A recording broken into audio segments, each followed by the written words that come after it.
And the stats show the failure to meet targets is becoming the trend at the moment, not the exception. And overall, ambulance ramping recently hit almost 6,000 hours in a month. It is dire. But what should be done about it? The Australian Medical Association WA's president is Dr. Michael Page, and he joins me on the line. Thanks very much for your time, Doctor. Good morning, Gary. All right. Now, that's data that, you know, without saying too much, has been sent to me, and some of it's public, but some of the stuff I read out there, and particularly the standby capacity being at 0%, that is not public. What's your reaction to that? It's very concerning, Gary, but in some ways it's not surprising. I think it's important that people understand that this is not a problem necessarily with St John of God Ambulance, with St John Ambulance rather. This is a problem that is due to the capacity of the hospitals to take patients from the ambulance. So it's not that the ambulance service has not adequately used its resources to ensure that there are ambulances available for the community. It is that its crews, its ambulances and its paramedics, its crews are stuck waiting outside our hospitals for their patients to be able to be transferred into the emergency department. So the emergency departments, meanwhile, are sitting waiting with patients who have been admitted to hospital, but they're still physically in the emergency department, but they can't get a bed on the ward because there are no beds available on the wards because they're busy treating the patients who have already been admitted, and they can't discharge them for one reason or another. But usually the reason they can't discharge them is because they require ongoing clinical care. So the blame for this, if you like, can't be sheeted home to the ambulance service. This is a problem with our hospitals not having enough capacity, and even then, that in itself can't be sheeted home entirely to our state government or to the system manager of the health department, because of course we have underfunded general practice, which keeps people well in the community. We have, and that's a federal government responsibility primarily. We have underfunded aged care. Aged care providers are struggling at the moment, and we need.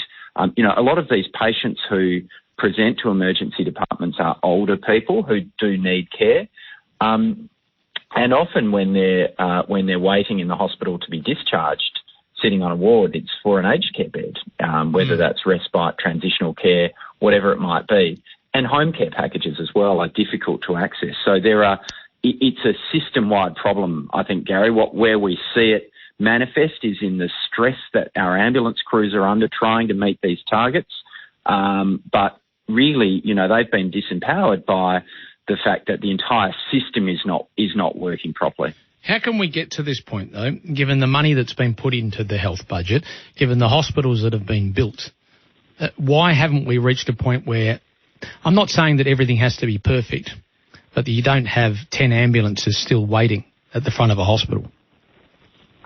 Yeah, hospital care is not the cheapest way to deliver care. So waiting for people to become acutely unwell and then admitting them to hospital is not the best use of money. It's far cheaper to keep people as well in the community as they can be, and that's through good general practice and specific things like vaccination.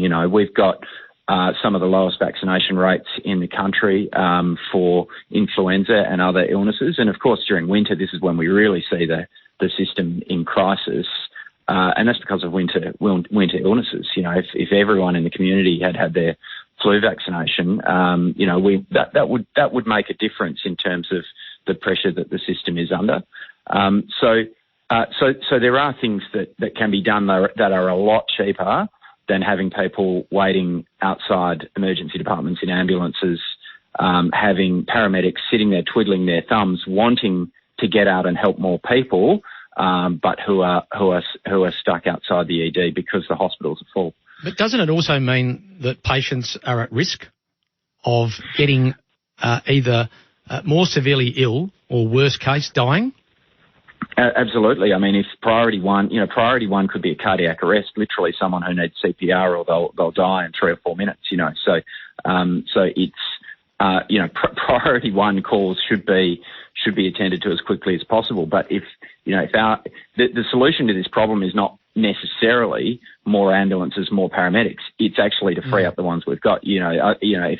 If the solution is putting more ambulances on the road and more paramedics out there, and that might be part of the solution, but we can't cover up the lack of capacity in the hospital system with simply more ambulances. So the problem is not at the St John's end; it is at the hospital end, and part of the problem at the hospitals is not enough care in the community, and that's partly because of underfunded general practice, underfunded aged care.